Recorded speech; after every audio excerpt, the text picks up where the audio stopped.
Good afternoon, everyone. I'm Dr. Emily Salisbury, Director of the Utah Criminal Justice Center at the University of Utah, which is an interdisciplinary research center in the College of Social Work, the College of Law, and the College of Social and Behavioral Science.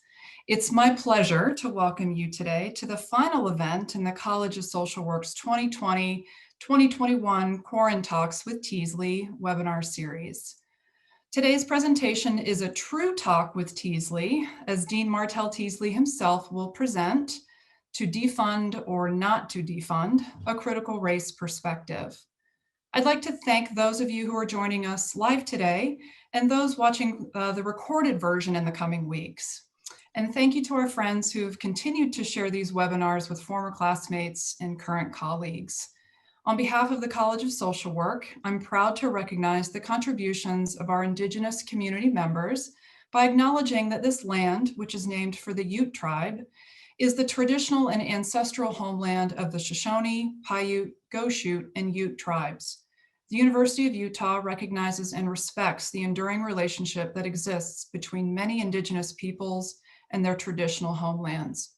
We respect the sovereign relationship between tribes, states, and the federal government, and we affirm the University of Utah's commitment to a partnership with Native nations and urban Indian communities through research, education, and community outreach activities. Today's topic has been discussed in communities far and wide for decades, but many, especially older generations, have observed that the activism ignited a year ago somehow just feels different. Dean Teasley's presentation, To Defund or Not to Defund, a Critical Race Perspective, touches on the history of policing in America, the links between economic influences and the desire for safe communities, and the need for greater community supports and school resources. It's my great pleasure to introduce Dean Martell Teasley, who after a year of introducing other college faculty members, is taking the virtual stage today to share his own work with us. As a young man with a high school education, the dean was laid off by the steel mill in Ohio where he worked. He joined the Army and served as a nurse during the First Gulf War before retiring from the service to pursue higher education. He earned his MSW from Virginia Commonwealth University, followed by his PhD in social work from Howard University. After completing his education, Dean Teasley served as the editor-in-chief of the journal Children in Schools, and as chair of the Department of Social Work in the University of Texas at San Antonio College of Public Policy. We've been lucky and very fortunate to have him as our dean at the University of Utah College of Social Work since July 2017, and are proud of his concurrent leadership as the president of the National Association of Deans and Directors of Schools of Social Work. Dean Teasley's research focuses on social work in school settings, with his dissertation studies during his doctoral program primarily focusing on African-American adolescent development. He has long been a strong and vocal advocate for social justice, including spearheading the movement to expand the grand challenges for social work to include the grand challenge to eliminate racism. This new grand challenge was formally added to the national agenda of the grand challenges in 2020 and is co-chaired by Dean Teasley, along with Dr. Michael Spencer at the University of Washington. Within the last year, the dean has supported and engaged in local and national conversations around the topics of race and racism, equity, diversity, and social justice offered by several national institutions, the College of Social Work, and in collaborative events with other campus areas. Today, he continues this effort through his presentation on the complex history and future of issues related to race and policing in America. As with all of our webinars, we hope today's presentation and the accompanying CEU opportunity serve you well. We invite you to continue to join us for QuaranTalks with Teasley and Grand Challenges for Social Work Speaker Series. We'll resume our Talks with Teasley series in the fall semester, and details for our upcoming events will be available on our events webpage listed in the chat. Thank you again to all of you for joining us today. Dean Teasley, the virtual stage is yours. Thank you. Dr. Salisbury, thank you for that warm introduction, and I hope I live up to those accolades. It's a pleasure to be with everyone today. I'm actually going to try to get right into it and share my screen with you. Let's see, here we go. And I hope that you are seeing the, let's see. I hope you're seeing the version that has the PowerPoint and not my note slides. I hope that's correct. If not, someone tell me. But here, we can actually see your notes on this one. See my notes. Let me switch then. I think we can do that. How about that? There we go. That looks great. Okay, great. So this is QuaranTalks with Teasley. I really modified the title just a little bit to defund or not to defund, a critical race perspective on police and the poor. This really came about with my work with the Utah Commission on Safety during the last session. There was a robust discussion. I was invited by Commissioner Adams at the time to come and talk. And one thing I said is that really policing in this country started with policing the poor. And he actually asked me to do a presentation. So I put this PowerPoint together and I've added a little bit at that time. And so I thought I would share that with you because we really need to have a really thorough perspective on what's going on. And often, many times we have what I call as drive-by explanations of what people are doing, and we don't get a full explanation. So for the next hour or so, we'll dove right into this topic and try to shed some light on the situation. So first off, we'll look at the objectives. I want to examine the origin of policing the poor in the United States and the creation of policing in general, and why it still remains why society still remains on tough on policing the poor and its relationship to race and ethnicity. And I also want to examine trends in policing the poor and how we should think about reform. Also, a little bit about critical race theory that seems to be in the news today as a lens to explain the historical and contemporary dynamics surrounding race and policing. So first off, let's look at policing the poor. And I'm going to do this in several periods. Here we see 1704, which is really where policing and slave patrols start in South Carolina to 1875. We'll talk about these different periods. Then we'll talk about the 1850s to 1910 and mass European immigration to the United States, moving into 1890s and 1940s, the progressive era, and then to the 1950s and 1970s, the civil rights movement, and then 1980s into the present. So that's a lot chunked into a small amount of time, but follow me as we take this ride. So first, what is critical race theory? You hear a lot about that in the news. Last year, well, during the Trump presidency, he banned it. There was a lawsuit against that. The Biden administration rescinded that executive order at the time. But it really was started by legal scholars in the 1980s and the 1990s. And it's really an academic approach. There's a lot of talk about this in banning in K through 12 education. I've never seen this in K through 12 education. And I believe the Salt Lake Tribune did an examination of curriculum within the state and can't find critical race theory within K through 12 education, but yet the legislature still submitted a bill to ban it. And so it's really basically a part of culture wars in the United States. But it makes the claim that race and racism are endemic to American history, as witnessed by the justice system and economic inequality. And critical race theory really started as a counter to the notion that American society is colorblind. So after the civil rights legislation, 1960s, it was said by many from the mainstream, hey, we don't have race-laden policies anymore. And so there's no need to make claims about race. We're now a colorblind society. And scholars of critical race theory differed with that and said, well, racism is still here, even though you're not seeing it in the numbers you're talking about. And they started to use narrative forms of explaining what was happening. Of course, there's a lot of data about race, but then the ways of explaining away that data, and we'll talk about as we go forward. We actually see now a bill passed by Oklahoma and one by Idaho, which bans the teaching of critical race theory.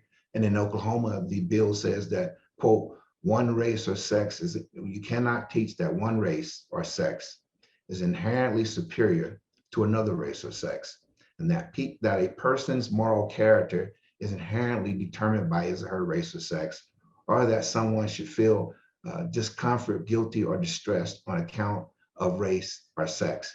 Now, I don't know about those first two things that I've heard anyone in critical race theory saying that one race or sex is inherently superior to the other. In fact, that's been the teaching of white supremacists, which is amongst us.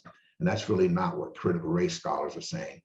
The whole notion, though, about people feeling discomfort or guilty or distress about race and sex, I can only point to my own education in K through 12 education, where Blacks entered the scene in the United States like potatoes springing up from the ground. We had no history prior to that.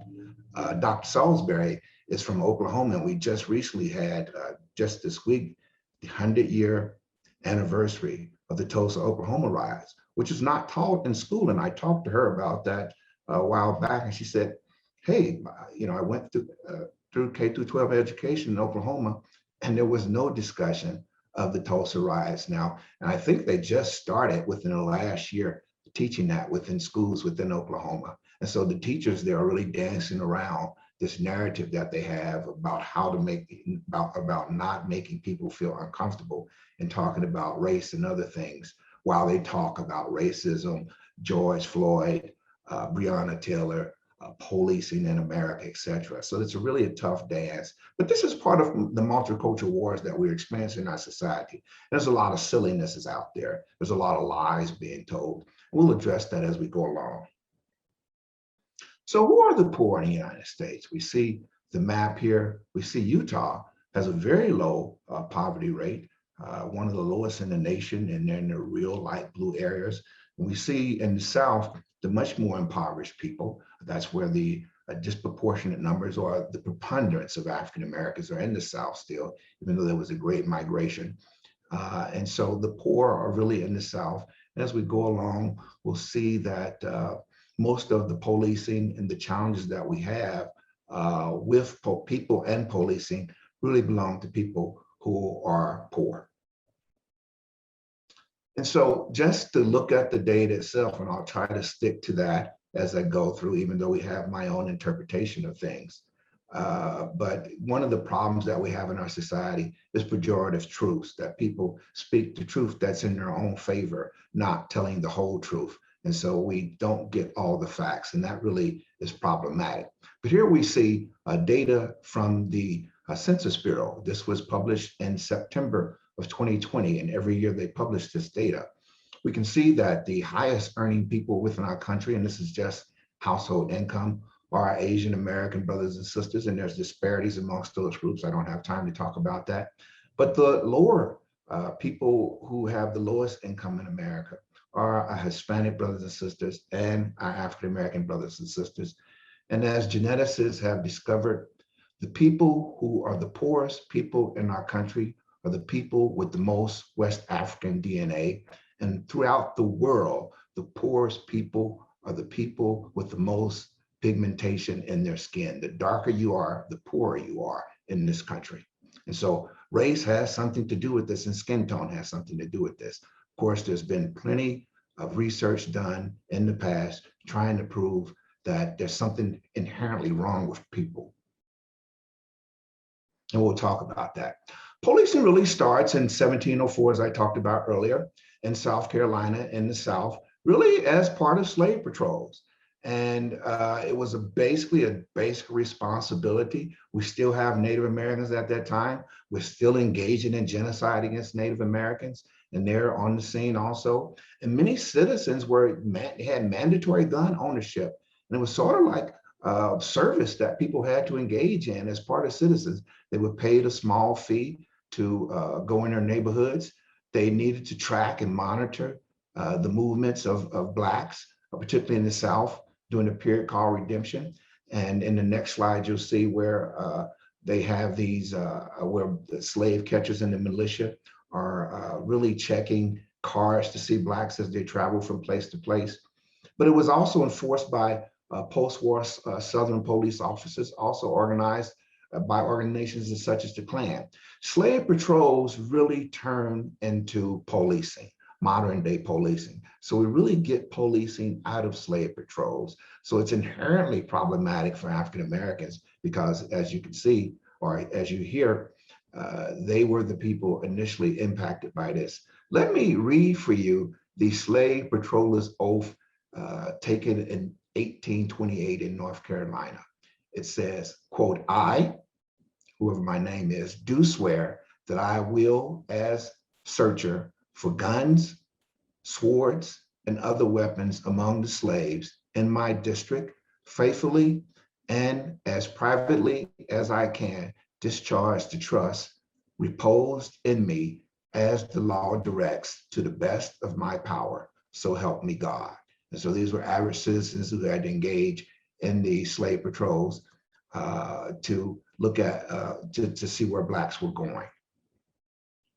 And here we have a picture, a cartoonish picture of slave patrols where someone from a militia in the United States had well-armed militias for the police, for the purpose of engaging in slave patrols, as well as honoring the second, and that's where we get our Second Amendment from, the right to carry and bear arms. And so militias, as well as the right to carry guns, are dear to the United States.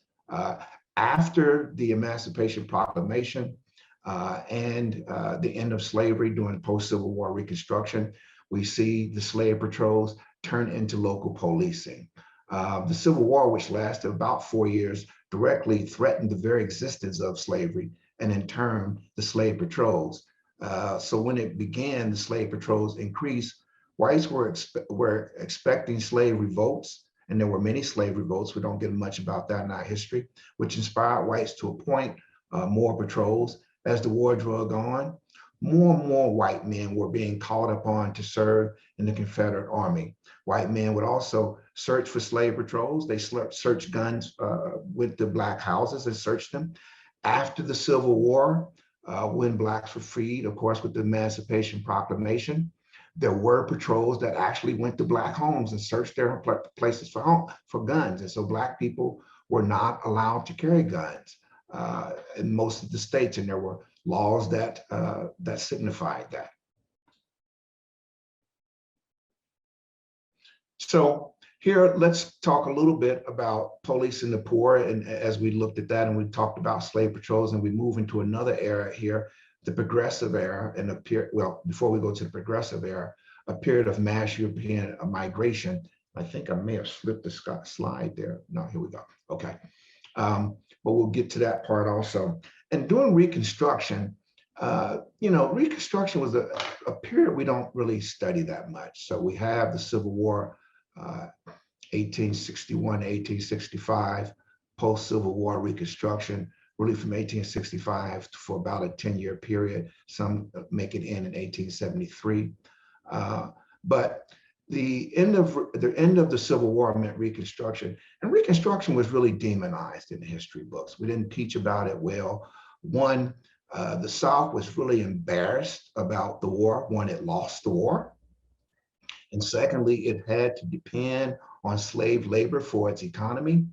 Secondly, as Du Bois said in his Black Reconstruction text, and it's a very interesting text that you should read, that the North was also embarrassed because it had to depend on Negroes, on Black folks, and we called them Negroes at the time, to win the war. In other words, the North was losing the war until Blacks entered the picture in copious amounts, running away from slaves to the North, being put into uniform. I remember in reading Frederick Douglass's biography, where he went and talked to Abraham Lincoln and said, look, you're mistreating us. Our soldiers are not paid. They're not given uniforms, and they are put on the front line, and they're most likely killed first. And Lincoln said to Frederick Douglass, that is the price that Black people must pay to be in the war. And so that is what I refer to as racial common sense thinking, which is that whatever we do for Black people must benefit whites. And that's been part of the narrative that we've had since that time.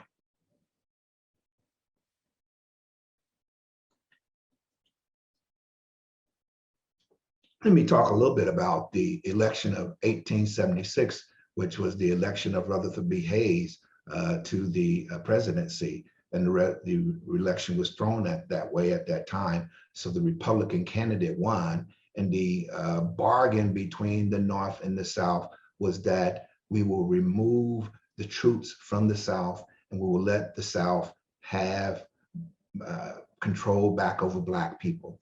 4 million Black people were put back into a form of slavery through a form of indentured servitude called peonage. And there's a very good book you need to read on that called Slavery by Another Name, one developed by Douglas Blackman that won a Pulitzer Prize. But it basically, when we developed the 13th Amendment to the United States that really said that slavery was abolished, it has a clause in it, and it still has that clause today, unless someone is in prison. And so when we signed the 13th Amendment, when that was signed within the country, Blacks were already put into peonage. 4 million Black people were put into these peonage camps, where basically they were put into jail for things like not working, cursing, looking at a white woman in the eye, assaulting a white person, going from one job to another without getting a formal request from the former employee that you could work at somewhere else, or just for not working at all. And so they were put into forced labor camps. This was rationalized as something right with the divine, similar as the code we read earlier about the slave patrols. And then there were legal Black codes and extra legal sanctions. So as I talked about earlier, Black guns and ownerships were illegal and confiscation took place. And when we talk about racial separation, this was really racial domination. The South dominated the Black people. Black people really were very hurt. This is a very sad period for Black people in the history, because Black men had no, they had a vote prior to that was taken away. And many people thought that Black people would seek revenge after slavery. They thought not to do so. Also, folks in the South as well as the North thought during that period of post-Civil War Reconstruction, that 10-year period, that Blacks couldn't govern themselves, but they set up governments. They had voting rights. They set up farms. They set up towns. And they included white people as part of the elected officials. They had no revenge, or they had no ideal of revenge about what happened to them in slavery. In spite of that, they were blamed for what happened in the Civil War and returned to peonage. And that lie has been put into our history books, and we still perpetrate that today, similar to the lie that is being told about January 6th and the 2000 election. As that goes on, as people are saying that the election was lost, and now we have something called the Great Replacement Theory, where minorities are going to replace white folks as the top earners in the country. If you look at the data that I showed from the Census Bureau, we're nowhere near that for Blacks or Hispanics to take the lead. In fact, the legislation and the tax cuts from the Trump administration basically gave whites the most wealth ad infinity in this country. One of Thomas Jefferson's most proudest moments was ending something he called entail, which was that all wealth from a family went to the elder son. He could be a drunken womanizer. He would get all the money from the family and he had to dole it out. Similarly today, there is no inheritance tax whatsoever. Wealth is gained greatest by passing wealth from one generation through the next, through people dying and leaving it to their heirs. And so there's no way that Blacks or Hispanics will ever catch up in terms of economic prowess in the United States. Also during this period, lawlessness became very widespread. Many whites didn't violate laws themselves. Whites would not obey the law.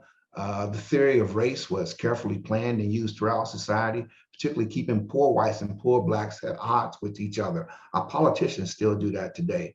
James Baldwin said about that period, "We live by lies." He said, "Lies penetrate our most sacred thoughts and our hearts, and we refuse to hold ourselves accountable for truth, and therefore we refuse to grow up as a nation." Here we see a map of what is known as the Red Summer, 1919. 23, 24 riots during that time, race riots. attacks on African Americans, particularly by police and white mobs. We see the first one starts up near Michigan, Lake Michigan, as you see that dot up there in Chicago, with a African American kid actually swimming and happened to swim on the white side of the lake. And I don't know how you determine that, but that started a race riot and they tore down property and killed blacks also at that time, as well as we know what happened in Tulsa, Oklahoma in 1921, the race riots there and burning down Black Wall Street. But there were riots all over the country where people just attacked blacks at will for many things. They could have a bad crop. They could see that black farmers were doing better than white farmers. They would destroy these things. And so they didn't like blacks having municipality, economic wealth, etc. It was a real tough time. And so those race riots took place, massive lynchings took place. The Klan was on the scene at the time. And, this placed blacks in a high level of subordination to whites at that time. And so that's a very significant a period there. And there's a book called The Red Summer of 1919 that you may want to get at some point, which is where this map actually comes from. So if we actually look at this picture here, what you see in the top left corner there are blacks who actually happen to buy a house on the south side of Chicago. Now, the south side of Chicago is known famously today for a lot of violence. It was once a very prominent neighborhood, and blacks who moved there were thrown out. They had to do all kinds of trickery to get in there. But you see the policemen there with guns, and they would be evicted. And people would make covenants and say that blacks can't be here. They shouldn't be in our neighborhoods. And so therefore we need to get them out. And they would have police escort them out. You see in that middle picture there, the police escorting the man with the wagon, and the wife is following behind, but the police escorting them away from the neighborhood. You see the picture of the men in the car. Many people did not like blacks with wealth and big cars. So a lot of that was destroyed. This is a picture of 1939, a black farmer who had a nice vehicle because he had a very nice car. I mean, he had a very nice crop that year and bought a new vehicle. And you see a white mob destroying that. Down there in the bottom left, where you see those soldiers facing the black men, you're seeing actually black men coming back from the military. Also, you see another picture there over on in the middle there of a black man face to face with a trooper. What's happening there is black men are coming back from World War I. Of course, they didn't fight for the United States. They had to fight in the Free Foreign Legion because the United States had a segregated military at the time. But they're basically wanting their rights, and they start to stand up to people at that time. You also see that picture in the middle there, that smoky thing. That's Tulsa, Oklahoma, during the Tulsa riots. And it says, if you read closely, it says, running the ends out of Tulsa. This actually starts in an elevator shaft where there's a claim that a young man touched, molested, I'm not sure, with a white woman. It was an excuse to destroy the town. Tulsa is the only place in the country where a community was bombed by policing in the neighborhood. There is no other community except in Philadelphia where that happened against some people who were militants there, but that's another story. But there were high levels of violence, tanks were used, and Black people were considered undesirables in these communities as they moved in them.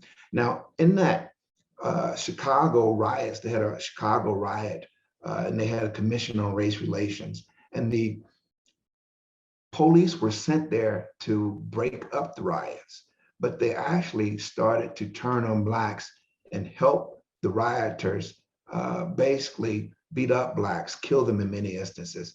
And there was a commission set up in 1939 to talk about what happened. And basically the testimony from the policemen was that, well, basically we don't like Blacks. And that's why we did this. So there was this implicit bias, and we didn't have the term at that time. And so it's very interesting that policing engaged in these at that time. Next slide. If we look here, we see a ship, 1910, 8 million European immigrants come to the United States between 1950 and 1930. about 5 million Germans migrated to the United States, and that peaked in 1881 to 1885 with more Germans settling in the Midwest. We had the Irish, we had the Polish, we had Russians, we had all types of immigrants coming into the country. 1924, we write immigration laws. They're basically written by Klan members who are in the United States Congress. And they're basically saying we should not import any immigrants here. We stopped we had the Chinese Exclusion Act, of course. And the same fears we had today about immigrants coming and taking over, gaining more wealth, gaining jobs that white folks could not have. The same things were taking place at that time. Now, please remember, these people coming over are not considered whites at the time. The Germans are considered Germans. The Italians are considered Irish, and they're discriminated against. People don't like them eating all this olive oil. They think their hair is too greasy, and they're called slickbacks, all kinds of names. The Irish are called the N-word, all these things. So over time, these people become white, and that's a whole nother story within itself.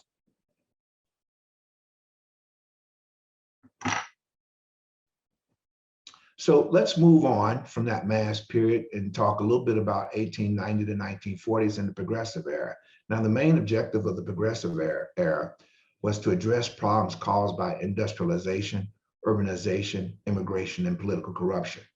And part of that was all these huddled masses coming in New York, as you can imagine, as you were told in your schools in history lessons, that all these people are coming into the United States, and they're having the same problems that we see like on the South Side of Chicago. And I have some slides where we'll get at that. But there are gang rivalries, there's pestilence, there's disease, there's low wages. There are immigrants pitted against whites that are here already. And they start to unionize. And you'll start to see groups of people, particularly some social workers and others, as particularly people from the religious communities, basically saying, we need to modernize these people. Instead of police beating them down, there was a lot of fighting between the Irish and the police, that A, we need to bring them into modernity, use a tax base to help them build up their communities, and B, we need to make them part of community policing themselves. And C, we need to stop discriminating against them and possibly make them white too. And so my point is that many of the problems that we see within low-income Black communities were in those communities at the time. The United States decided through philanthropic agencies as well as politicians to do something about the problems in European communities, where New York and other places, to bring them into modernity at that time. That would help them out, and that would reduce the mass incarceration, well, not mass incarceration at that time, but the real challenges that we had with those populations in poverty at that time. That really was never done for African Americans, and that's a central point I want you to mention. And also, we'll talk about that a little later. But here we see the crowded, congested areas that take place. There's a lot of xenophobia taken, and there's limited job opportunities, which cause strife between peoples. Social workers are actually on the scene at this time. Many of us who are social workers here today don't realize that Jane Addams, the kind of quintessential social worker, actually cut her teeth in settlement houses for Blacks migrating from the South to the North.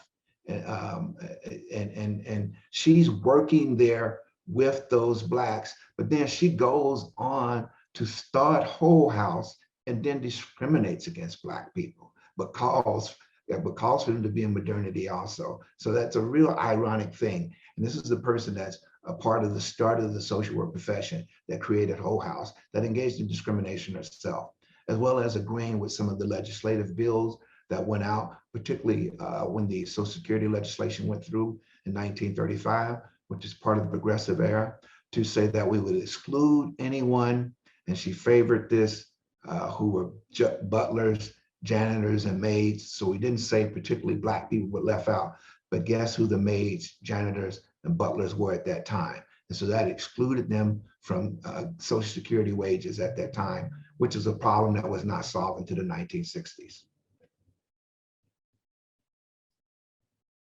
So these people are welcome into modernity starting at that point. And here is something a picture, many of you may have seen this movie. It's a very violent movie called Gangs of New York. Now, I present this slide to you not as some point of fiction, because the story behind this movie, starring Leonardo DiCaprio, and I'm not so sure if I'm saying his name right, and I'm sure many of you have seen the movie, actually is very true. This is about Irish and Protestants up in 5 Point in New York, and they would beat up on each other all the time. That guy in the middle there in that top left corner screen there he's got 2 knives in his hand. He was called the Butcher. If anybody that has seen that movie, there actually was a guy called the Butcher, and he was very good with a knife. I guess he was a butcher in real life, actually. But after they beat up on the Irish, and it was the Protestants who didn't really like the Irish, and Irish attacks blacks in these poor neighborhoods, attacking each other for jobs, voting, etc. He would basically, after they would fight, he would say that they were cutting noses off or were cutting ears off. Those barbaric things took place, similar to what had took place in the South, the lynching of blacks, cutting their genitals off, cutting their fingers off, cutting their noses and teeth off, making postcards out of these things and selling them around the nation. Now, if you look right there in the bottom right-hand corner, that black and white video there, that is an actual picture of the 5 Points neighborhood, a real life shot there. It was the most notorious slum in New York, and it was crime-ridden and a center of prostitution. And most of the film depicted itself around this. My point is this: you see those men there. This is broad daylight. They don't have jobs. And so if you don't have jobs and you don't have opportunity, there's certain things that go with that. These are the same things that are taking place in many inner city areas today, like Baltimore, Maryland, like the South Side of Chicago, and many other cities where there are high concentration of blacks. There's been divestment in the communities and their lack of jobs. Any population would do this. And so the 5 Points area was cleaned up. The churches, the Irish Catholic Church preachers didn't like this, as I talked about earlier a bit. And so they thought we need to bring these people into modernity to solve this. And these men would be at a movie theater and step on someone's toe, and that may start a fight. Someone may look at someone else's significant other, and that may start a fight. The same types of things we see today are when I grew up in the urban area, where people would step on each other's gym shoes, and that may break out a fight at the time.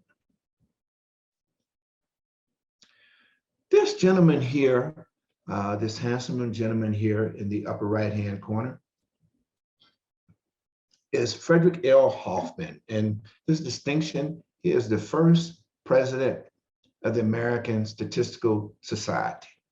And he uses the 1939 census, I believe, to prove basically that Black people are criminal.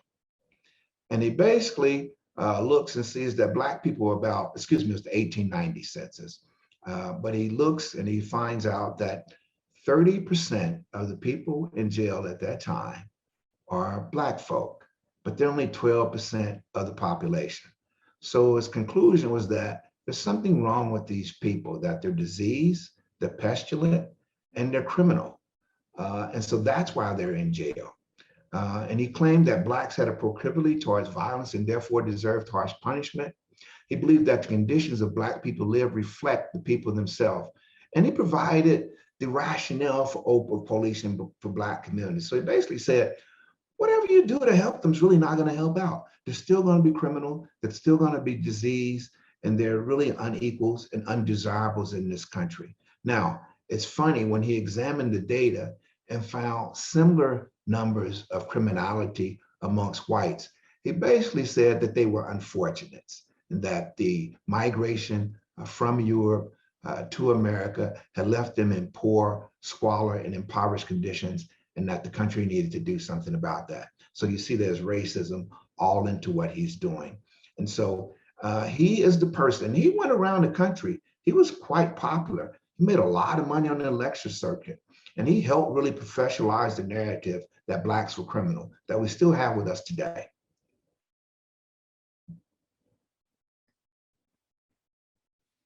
Here we come up a little bit to the civil rights era, and we start to see Black people fight back a bit. You see the top left corner there where a dog is sicked on a person. And this brings me to the Kern Commission a bit. First, let me talk about, you see Martin Luther King down there in the bottom left corner, he's being arrested. You see the civil rights marches here, where people are doing protests. And then you see the point where the National Guard is called out to patrol Black communities, which is a throwback to other periods where the slave patrols controlled Black communities. And then up there, you see the Black Panther Party. You basically start to see a group of Black people start to fight back. And they basically say, like, look, all this talk about peace and love and nonviolence is not getting us anywhere. We still don't have any jobs. We're still getting our head beat in by the police. And so therefore, we're gonna arm ourselves. So we have the 1967 Kern Commission, which was a National Advisory Commission enacted by President Lyndon Baines Johnson to look at what happened in civil disorder. If you remember 1965, we have the LA Watch riots, 1967, we have riots in New Jersey, we have riots all over the country. So the Kern Commission is supposed to look at this. Now it's 11 people, only 2 of them are Black. And basically this is their findings. They have 3 basic findings, and they say, basically one is that, well, first they say that the violence in the inner cities was basically created by whites. They say that concentrated poverty created the precondition for violence, as desperate individuals no longer saw nonviolence as a way of advancing economic gains. 2, the commission laid the blame for increasing urban African-American poverty and squalor on the shoulders of the racist white power structure. Thirdly, they said it was the violence and illegal behavior of white communities and the allowance of police brutality and the ruthless suppression of peaceful protesters and their defiance of court orders to end segregation that triggered self-defense and violence from African-American communities. And this is very profound. This is basically a white-led national commission appointed by the president, basically saying that the problems here within our communities, within Black communities, is caused by whites who condone these things. We basically don't talk about this, but it is still true today. One of our problems in our society is that we see racism from a critical race perspective, is to see racism as something individualized. And we're a very individualized society. We believe in individualized freedom. But the problem is that so as long as we're not individually seen as a racist, we seem to be okay with it. But racism is a collective national problem. And as long as we see our individual self as not part of that, then we think we should not be part of the whole problem. That is problematic. As we see with the pandemic, we could not individually get ourselves out of the COVID-19 pandemic. It took an effort by everyone to try to get people to put masks on. It took efforts by the scientific community to work internationally to come up with a cure. So it was a collective effort. We won't end racism in individual efforts by people individually thinking that they won't be racist and that will solve the problem. No, when we don't speak out against racist acts, then we condone what is taking place, similar to what the Kern Commission said in 1967.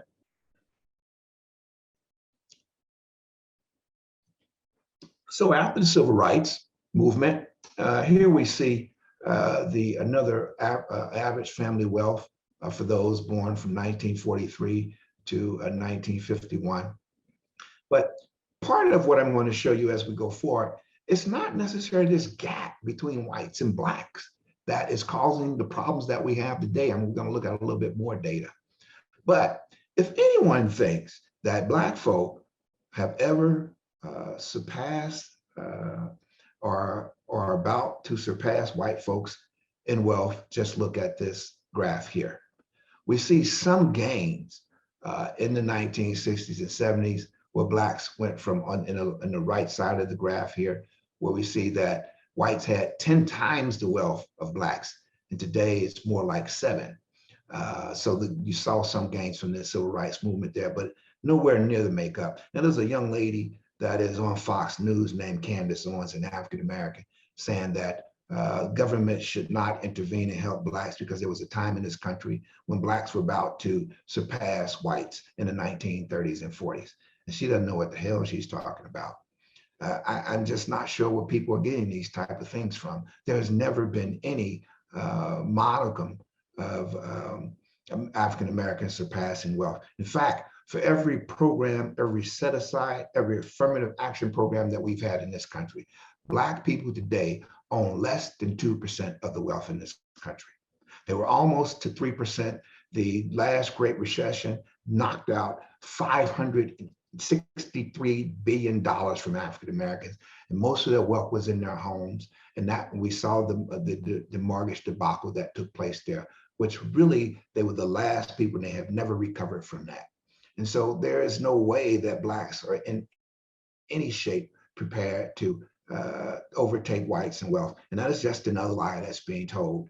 Black people have no choice but to depend on the government, because the government had to protect them.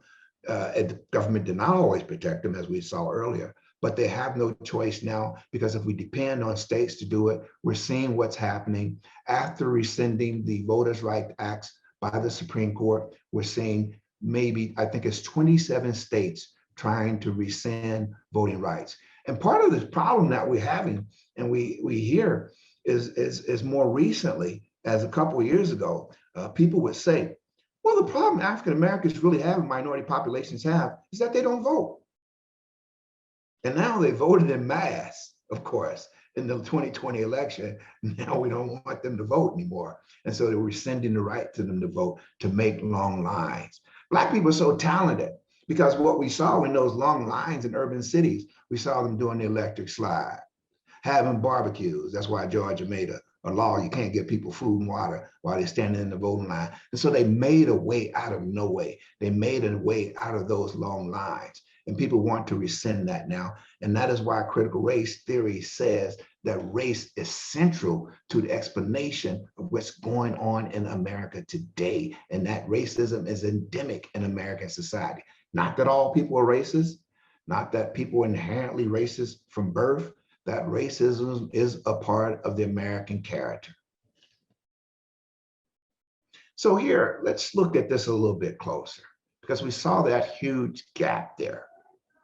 And my point is that the strife we're seeing today is not necessarily based on Black-white wealth ratios or gaps, even the misperception of them. It is because that in the 1970s and the 1980s, we decide to ship jobs overseas.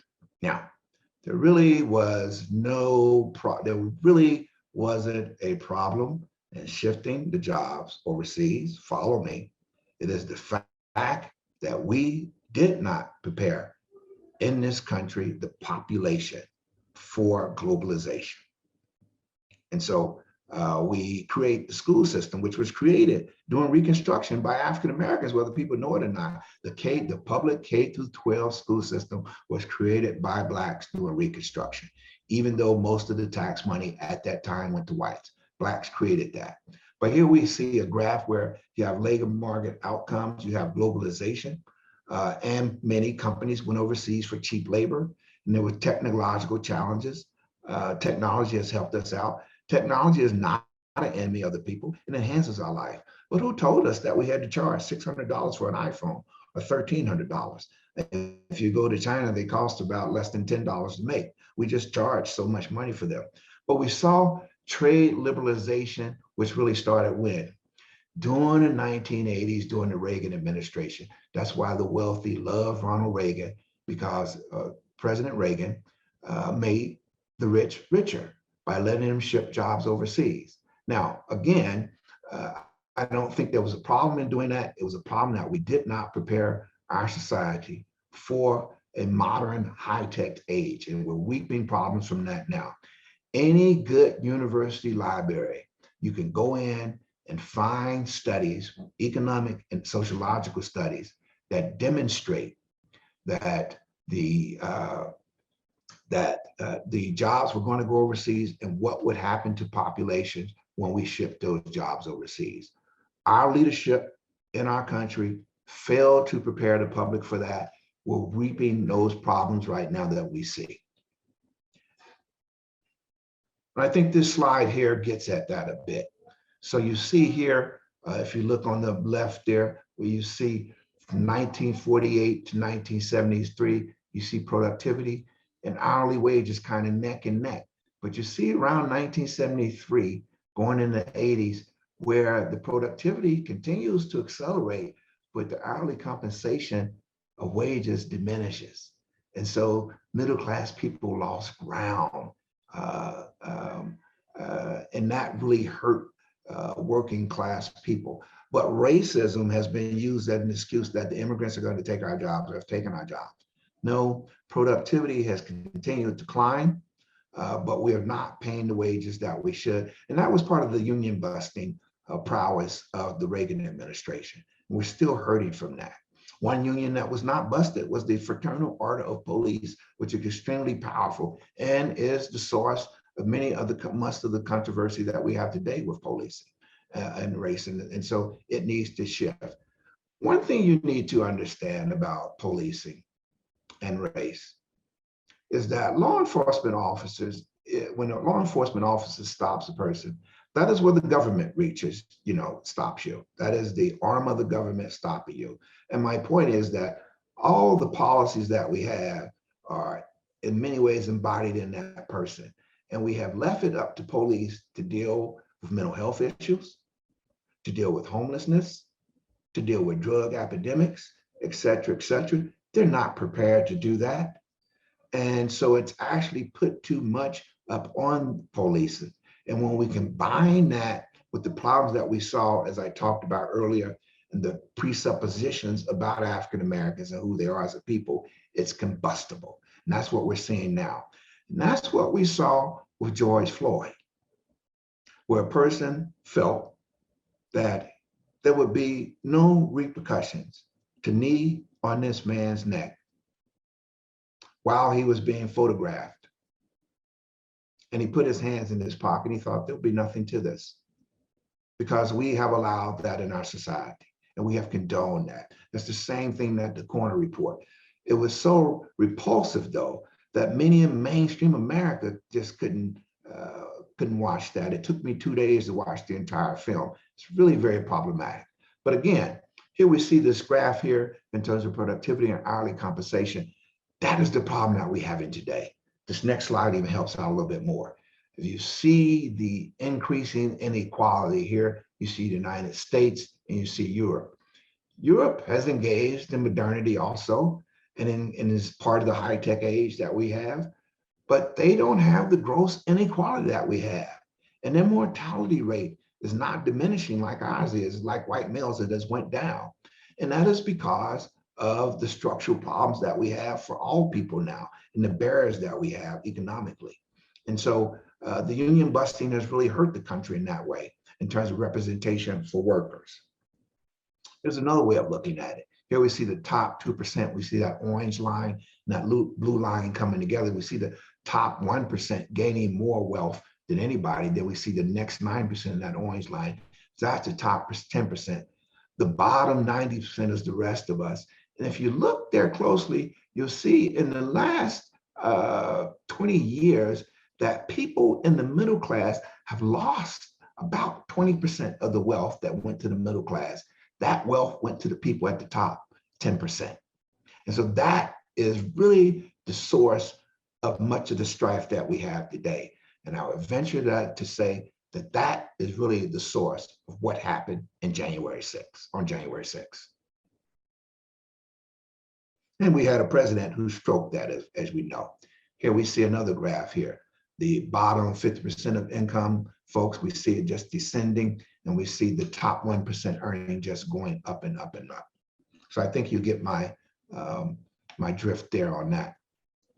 Here we see in terms of homicide rates in the United States. And we've had several waves of violence, and we had periods where African Americans could not have guns.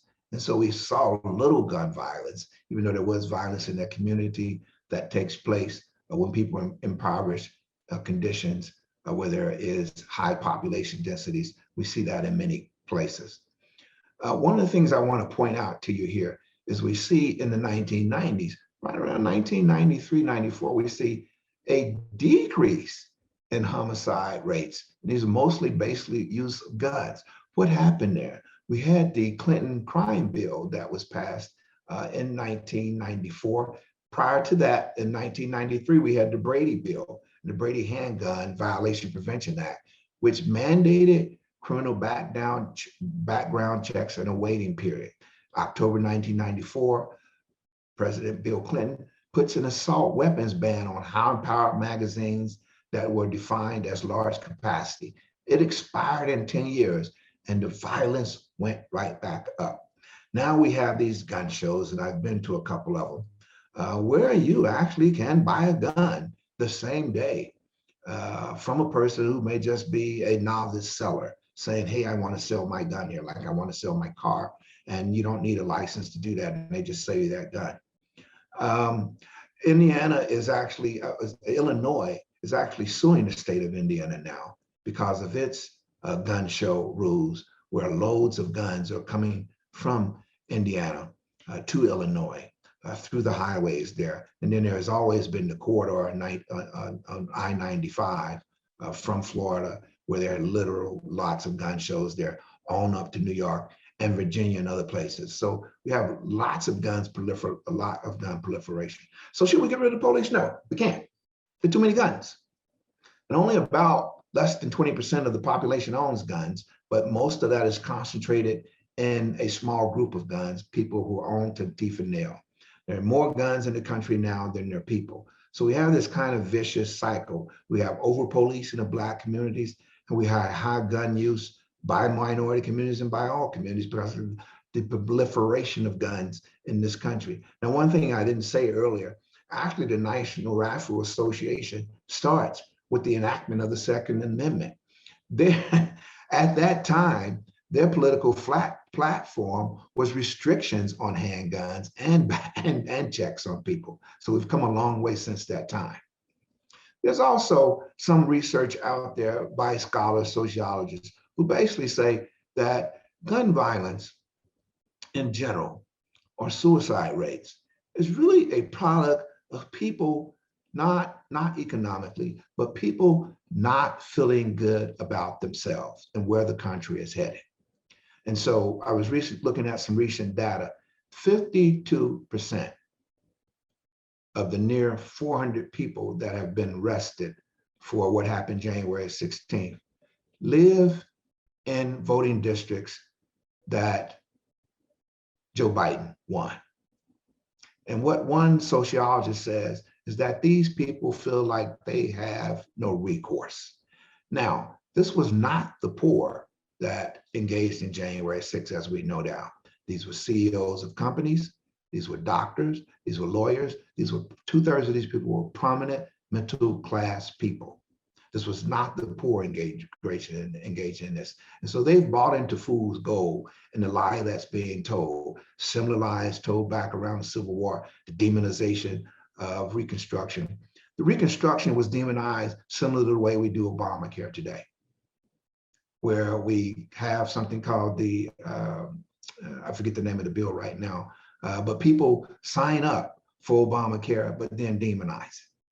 And we have one book already out by an author saying the worst president in US history. And so they will demonize Barack Obama the same way they did African Americans who were in Congress at the time of Reconstruction. And if you look at the book called The Birth of a Nation, that was part of that whole narrative to say that Black people were unfit. And if you read Du Bois's Black Reconstruction in that last chapter on propaganda, he talks about the propaganda told in history, throughout history books, and he goes through several of them, saying Black people were put in Congress, but they could not read and write. They were illiterate. They were feeble-minded. None of that was true at the time. There were educated Blacks, there were wealthy Blacks. There were Black people who had taught themselves to read like Frederick Douglass did. There were Black people who had went to colleges at the time. But we didn't talk about that at all. And so again, a very false narrative that hurts us in terms of who we are, that really impacts us today. And so is this Black on Black crime, or is it an American on American crime? And that's what I say. Because if we think about these things in terms of being American on American crime, then there's a collective thing that we all should do something about. But if we just think of it as Black on Black crime, that is the mass shootings that we hear in Black communities, what we will then think is that something's wrong with Black people and they need to do something to heal themselves. It's not an American problem. It is an American problem, though. The proliferation of guns that are in communities is the American problem. The conditions and the context that Americans live in, that African Americans live in, was created by this society. Exactly. Excuse me for a moment. I think I got a little, okay.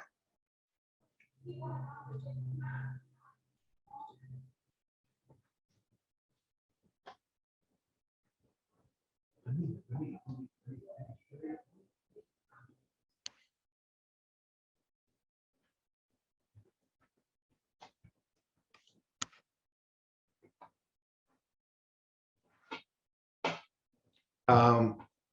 see. Can you still hear me?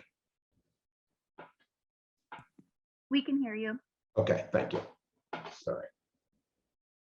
Okay, so here we go. Here we see mass incarceration in our society. I hope you can still see my PowerPoint. But we see the 1920 to 1930. Of course, mass incarceration, I talked about the penal system that happened earlier. But we see waves of mass incarceration in our society really aimed at Black Americans. We see the Nixon war on drugs that happened in the 1970s, where we start to lock up copious amounts of Black people. We see there was a Nixon war on drugs. There was a Reagan war on drugs. There was a Clinton war on drugs. And then Clinton had mandatory sentencing guidelines. President Clinton engaged in mandatory sentencing guidelines, had congressional bills to increase the amount of policing in minority communities. And that was very combustible, which led to really 2.3 million Americans incarcerated at the time, and 50% of them were African Americans at that time. And then there are the 3 strikes laws and the truth in sentencing laws that we had to deal with, and still are dealing with people who are jailed today. And then there were the disparities. So, but let me say this. If we look back in the back and we understand the penal system that was put in place after post-Civil War Reconstruction and Penich, and 4 million Black people really returned to what Blackman called slavery by another name and Du Bois called, we can see the link between our penal system and the disproportionate incarceration of minority populations. That still takes place today. And so here we see differences in printings and sentencing guidelines in terms of crack cocaine, 28 grams there on the left, and what 500 grams will get you. And that was basically the demonization of Black folk. At the time, anyone following it, it was said that Black folk would turn into monsters off of crack cocaine. There was the whole notion of crack babies, that they would become violent, and they may be rapists, et cetera, and were out of control. If you remember Rodney King, which happened in the 1990s, it was stated that he was high on some substance, and that's why they needed to beat him nearly an inch of his life. And none of that was true.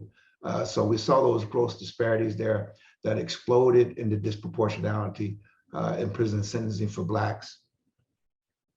But then between 2006 and 2012, 76 billion, not million, 76 billion doses of Oxycontin and hydrocortisone pills were dumped on the American economy.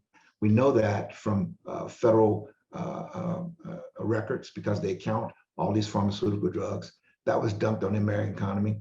But when this started to impact our Anglo-American brothers and sisters, what was it said then? It was said that this is a mental health problem. and that we needed to help these people out.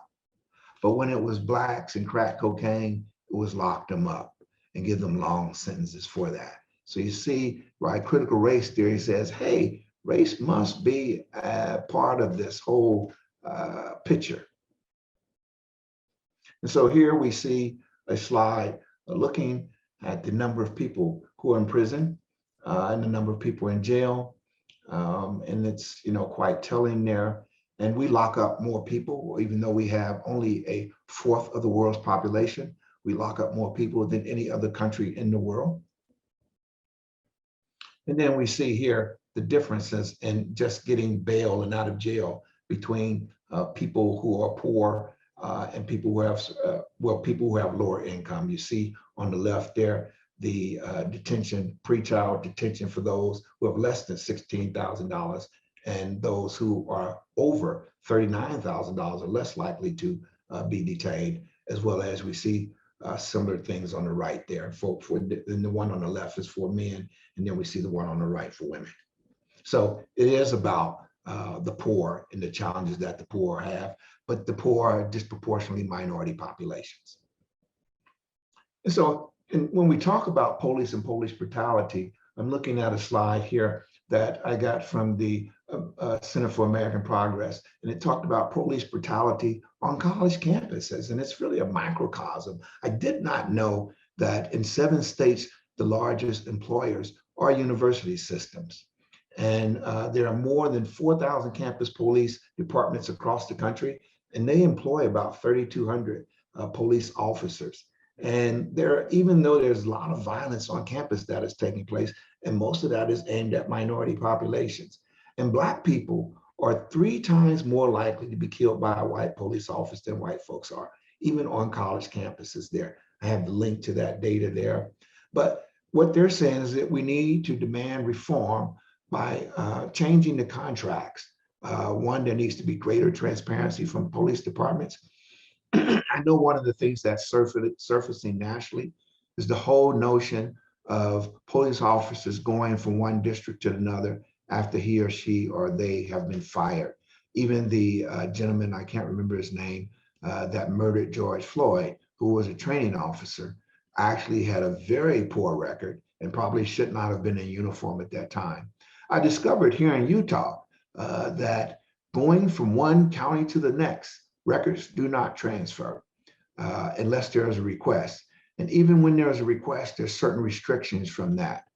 And also, if you are part of the Highway Patrol in Utah, those records do not transfer also. And any problem related to sexual misconduct is not reported at all when records are requested. So officers can go from one county to the next, and that has happened, without their records being revealed. Now, when I was part of that commission, and I was glad that the commission asked me to be there, but when I was part of that group, one of the things I said to them was, look, I'm a military retiree, and I was in the Army.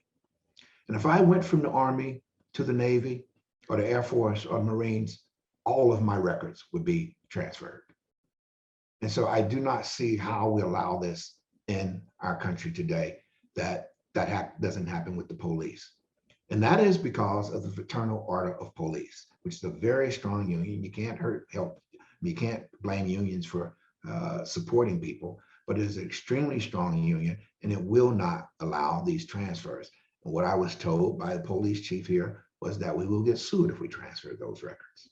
So part of their suggestion is to severely limit ties or contracts with people, police departments that do not agree to new contracts, where they need to be more transparent about the officers, and they should not engage in contracts with them. And they should ban aggressive policing tactics on campus for more safety and commit to transparency in terms of what police are doing. And then they need to demilitarize campus policing departments. And that gets me to my next slide. Let me skip to this one. Let's see. Yeah, I'll go back here.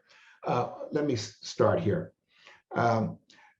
So when we talk about the prison industrial complex, we now have what is known as the school to prison pipeline, and some are now calling it the preschool to prison pipeline, because we're finding that there is a coalition between being suspended from school and being in juvenile justice and then being incarcerated in prison.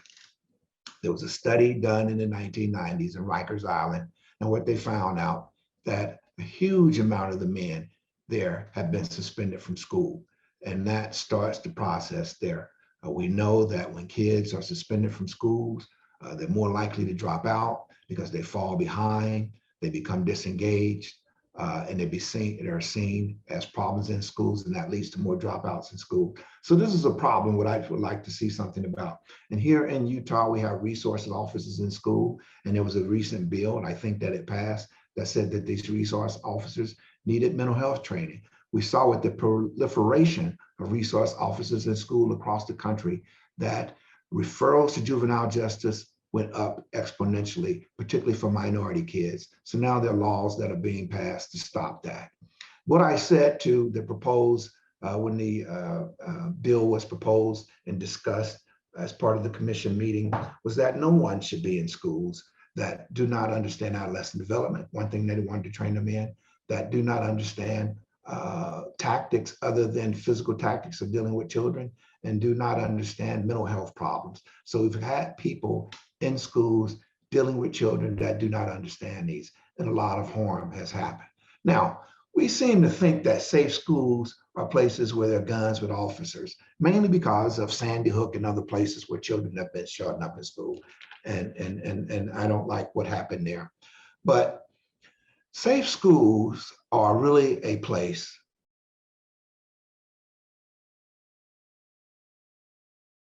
good families, that teachers have vested interest in the community, that students have appropriate supplies. That is what safe schools look like. And so we need to move from this whole notion of law and order to safety and security in our society in general. And so that people talking about this. So now we get to the whole notion of defund or not to defund.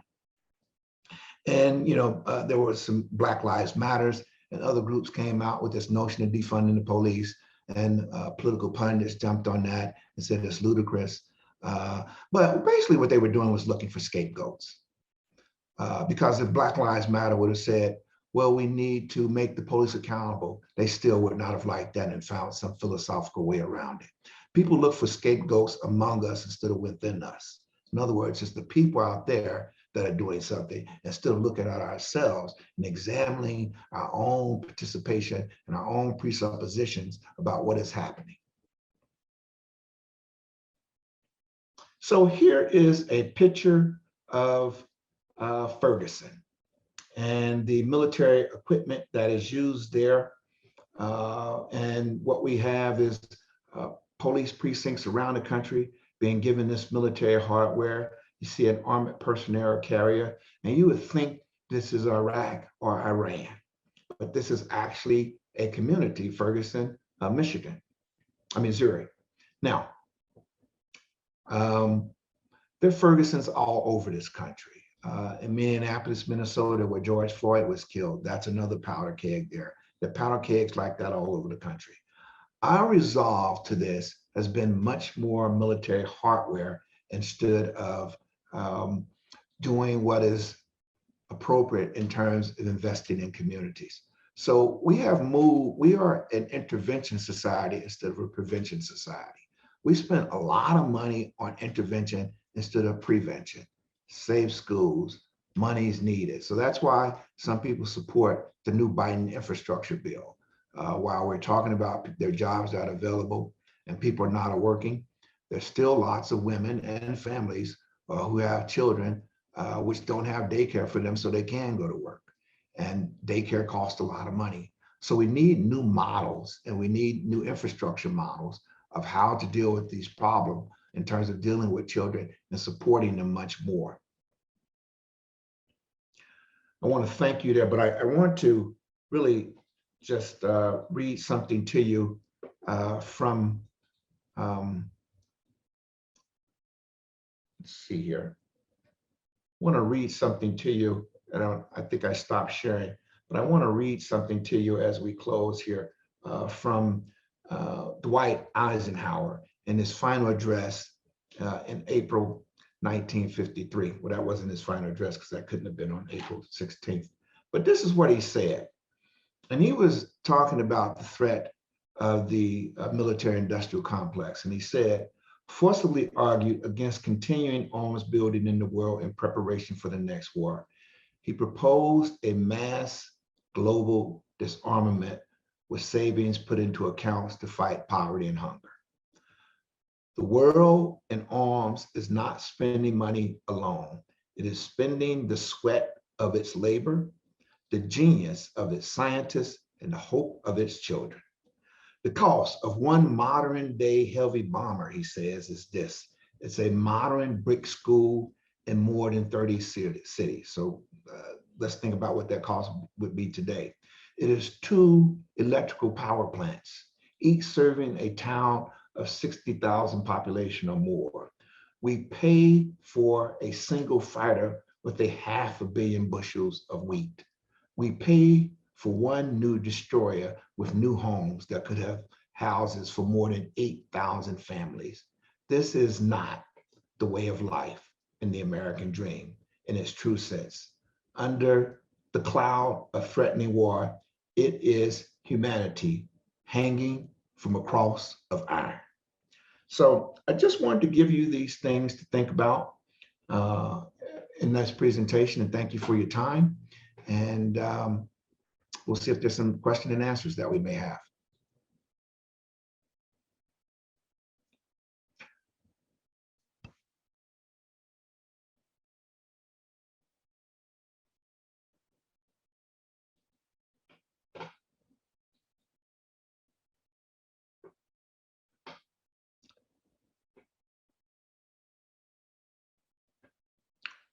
Let's see, I'm looking in the chat. Are we ready? Are there particular questions? Are there questions that anyone may have? Let's see. Dean Teasley, we have some questions in the Q&A feature. I'm happy to read them to you if you'd like.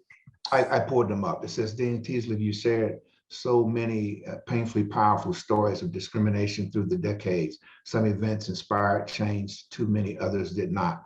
Based on your studies of this history, do you think 2021 events could be a time of real change regarding civil rights, social justice? If yes, why? If no, why not? It's a very good question.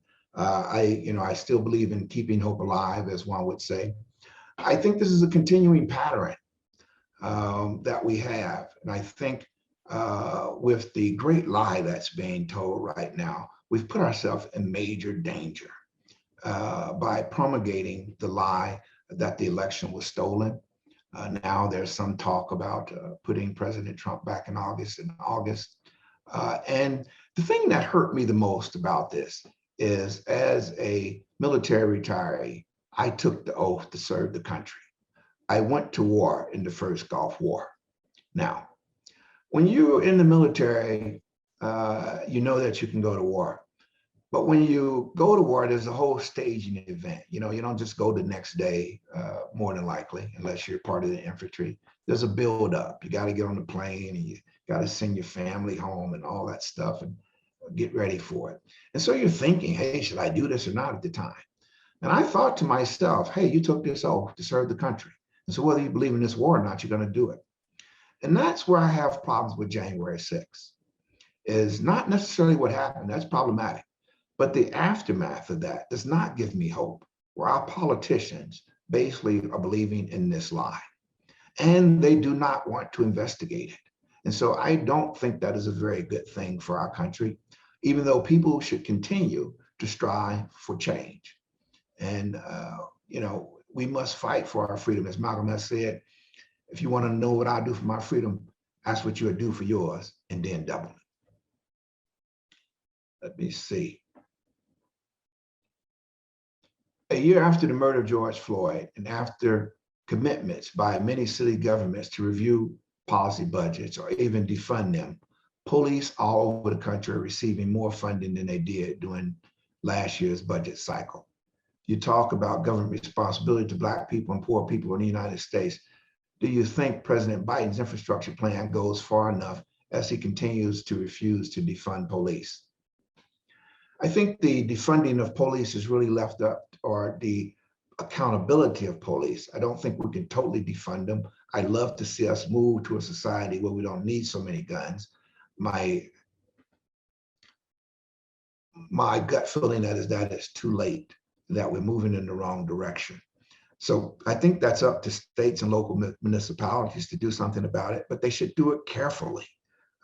There's no way overnight we can stop police because there are just too many guns out there. And there are too many bad people, and there are too many bad people with guns that will do harm. And we found that out in Minnesota and other places where there was these attempts. But New Jersey has a model where they're engaging in police reform, and they've reduced the amount. LA has a model where they've reduced some of the funding that's went to their police departments, and they've used that for housing. Texas has taken some of this money, even though it's put money in policing. It took some money and put it into old hotels and are using them for the homeless. So there are models out there where people are doing it, but it's going to take a collective effort and a groundswell. But again, we all have to understand that we are part of this. It is not just for Black people to do. The problems that we're talking about don't just belong to Black people, because that's why I said, is it Black on Black or American on American crime? When we see these problems that of an armored personnel carrier in a neighborhood, don't think that that will just happen in Black neighborhoods. That will happen in white neighborhoods also. And so racism makes us think that, oh, it's just them. No, that is something that will impact all of us. And so Biden's bill does go, I don't think he'll get everything he asked for. I think it does quite a bit. I do think that it's time that the country did something about the infrastructure in America. We've heard too many stories from that. And do something for working people, for goodness, instead of always doing something for the rich. Look, I believe in capitalism. I just believe in a less pernicious form. Right now, we have a very malignant form of capitalism that really metastasizes and turns cancerous and turns against people. I need a more benign form of capitalism where there are more rules engaged, where the rules that we have are followed, that the rich do not get themselves out of trouble. I still believe America is the world's greatest hope, but the world's greatest hope has to live up to its own ideal of what the dream should be. And it's up to each one of us to participate in that. As Dr. King said, I can't be what you want me to be until you become what I want you to be. And you can't be what I want you to be until I become what you want me to be. And that means that there's reciprocity in the world. And so we must work to protect each other. And as I've said so many times, if you're looking for leadership, look in the mirror and look to your left and look to your right, and you will find leaders in abundance. We are the people that we're looking for. What else do we have here? What have you seen with the profession of social work doing towards change and advocacy? The profession of social work is really under fire right now because of these things. Students are tired. Students are waking up to the problems in social work and its participation in a capitalist system that has many racial overtures, and students don't want it. And this is not Black American students or minority students, or mainstream students who don't like what has taken place, because the integration of schools has meant that that Johnny is in class with Jeremiah or some kid with an African-American name, and they've played together. They've played football together. They've shared things together. And then the white kid finds out, wow, wait a minute. I didn't know anything about the history of Black people, and I've been around them all this time. So many white students are very angry about what's going on, and they want change. And there's been massive letters written to the Council on Social Work Education. I know that because I talk to the CEO regularly, and they're engaging in change, mainly because of that. One of the things that they're doing is they're coming out with anti-racist curriculum in its education policy and curriculum standards for 2022. Again, it's one thing about, the big, larger agency mandating some change and the competency for the profession. It's another thing about what local programs do. It's another thing about what Dean Teasley does here in terms of working with the faculty on curriculum reformation in the College of Social Work. Okay, what do we got here? Dean Teasley, thank you for your presentation and for laying out the historical and background of racism woven throughout the country. We definitely need to share this information with our community. What do you recommend is most helpful in the current environment to carry this message forward? That's a very good question. Look, I think we need to read, and we need to have dialogue with people. And we need to fill in the blanks in terms of periods of history that we're not aware of. And so it's coming out, not just by African-American scholars, by lots of scholars. And we don't need to fall into the trap of arguing whether critical race theory should be used or not. I could talk about racism and give you an understanding of what has taken place in this country without even broaching the topic of critical race theory. Now there's fire about the 1619 Project, and there's people have written that. And now there's an attempt to ban that in Oklahoma and Iowa and other school systems. All that's foolery. We don't need one demarcation of a date that someone did. We can look at the whole period of organized colonialism coming into America, engaging in genocide against the Native Americans, engaging in genocide against Africans and bringing them out and enslaving them, and coming up to today. We don't need to necessarily talk. So in other words, we shouldn't get caught up in the game of proving which sets of dates are right or which theories are right. There's plenty of work and literature out there, but I would suggest they're kids' books. My grandchildren will come to me next week for 6 weeks. I won't look so good after that, but they'll be here for 6 weeks. We will read. We would look at children's books because I understand what is taking place in their school system in Cincinnati, Ohio, where I'm from. I started really working with my children on what was taking place in school. My son came home with his 7th grade history book and said, "Dad, this is not what you told me about slavery," because his history book said that many people think that slavery was good for African Americans and it helped them get out of Africa. And they had that Phyllis Wheatley poem that, how did that poem go? I thank God for where I stand, for bringing me out of that pagan land. She wasn't in no pagan land. She didn't understand the culture of Africa itself, but that's a whole nother subject. So I would say read books, read different periods, read literature on the left and the right and in the middle, and form your own period about that, but be informed. The problem with the news today is that it is one-sided, either on the right or it's on the left. It's hard to find good journalism today. All that is part of capitalism. Okay, here's another question.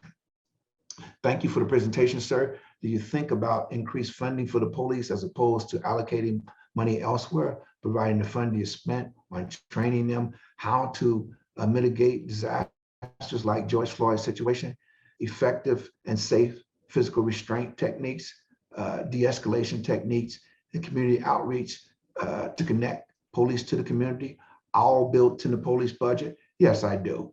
There's some models taking place. I'm proud of my alma mater, Howard University, which has started a program with local police, free of charge, to talk to them about how to engage with African-American communities. And many of the people that are part of these courses are African-Americans. And so we should do those things.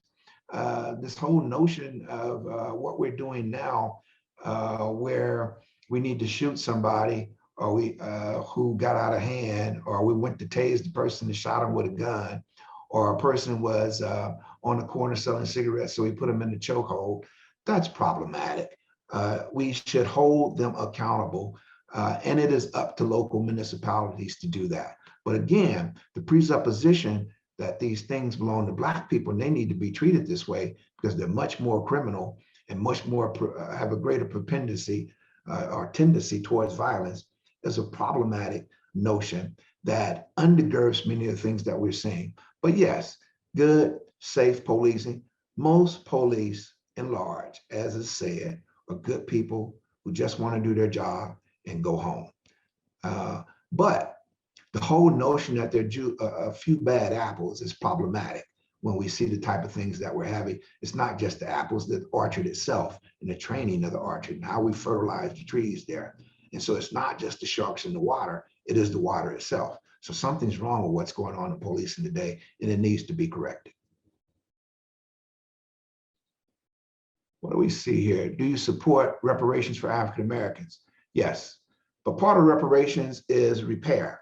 And that doesn't mean African Americans need to repair themselves. It means whites need to repair themselves. I have a wife, if I offend her, first thing I need, and I say, honey, I did something wrong and I apologize to her. It wouldn't just be the apology. She would expect for me to repair my behavior. And so people need to engage in repairing of their behavior. That is the problem. And reparations in the terms of funding in a capitalistic market will come in of themselves. Black people are one of the few people in history, African Americans, that did not receive reparations.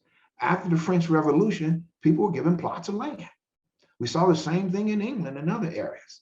In France, prior to the French Revolution, one of the reasons that it was caused was that 99% of the land was owned by wealthy people, and the other, like 50% of the population, was really couched in owning 1% of the land, and that was combustible.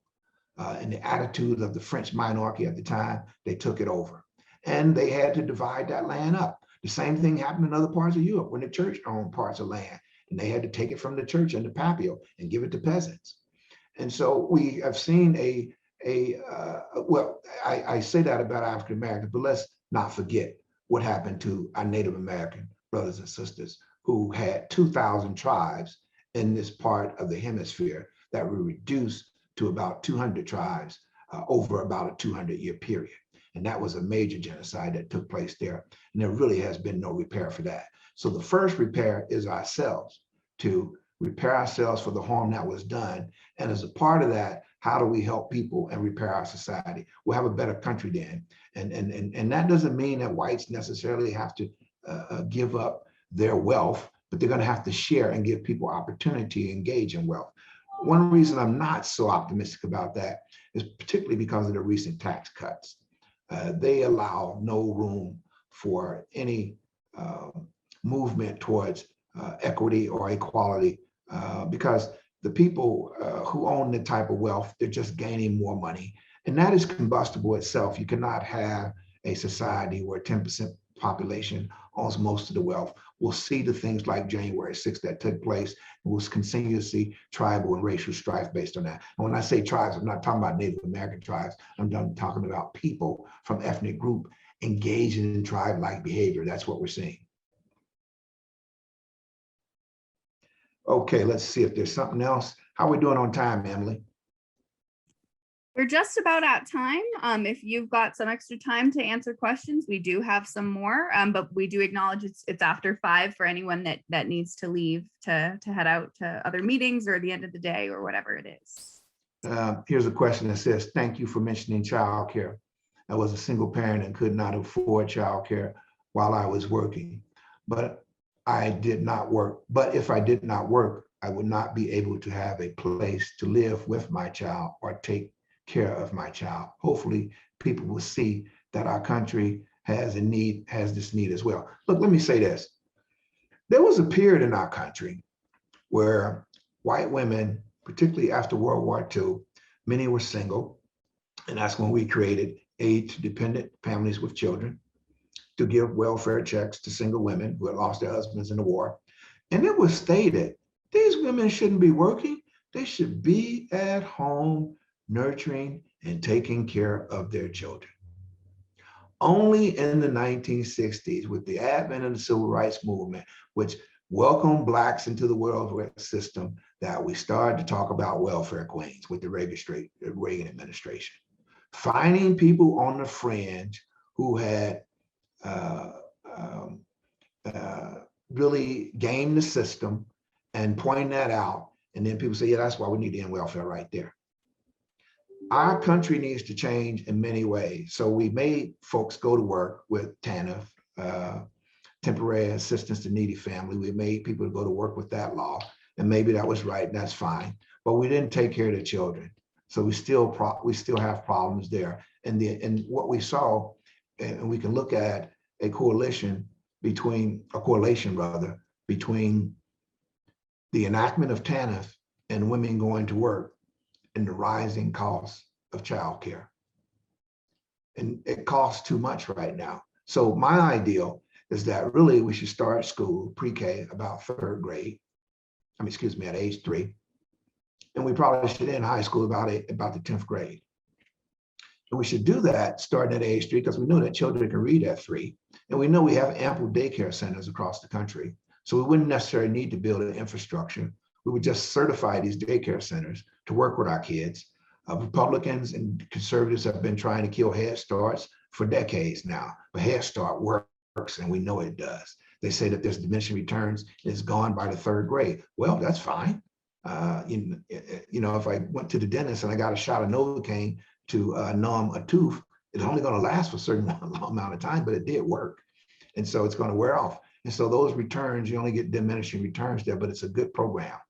Why do I say we should end high school at 10 o'clock? Part of high school is redundancy of the history. Keep putting everybody knows what 1492 is. Why do we need to drill that into people's heads so that we can really understand that Christopher Columbus discovered America? No, we need to end high school at about 10th grade, and we can take those 2 years and put it towards trade school or the first 2 years of college. And that's how we reduce the debt that people are having for college. That is one reason why lots of young people are upset now, because of the $1 trillion debt that we have from college tuition. So I think those are some things that the country should think of. I'm not the first person to say that. We can find those things in the literature. Those things would help transform our society. And we need a 21st century movement, a civil rights movement, an equal rights movement, not just for Black folk, but for working people in general. Okay, anybody else? How are we doing, Emily? We have a few more a few more questions, but we are a bit over on time. So totally up to you. If you've got somewhere else to be as the dean, we totally understand and can wrap things up. All right. Well, I'm not going anywhere.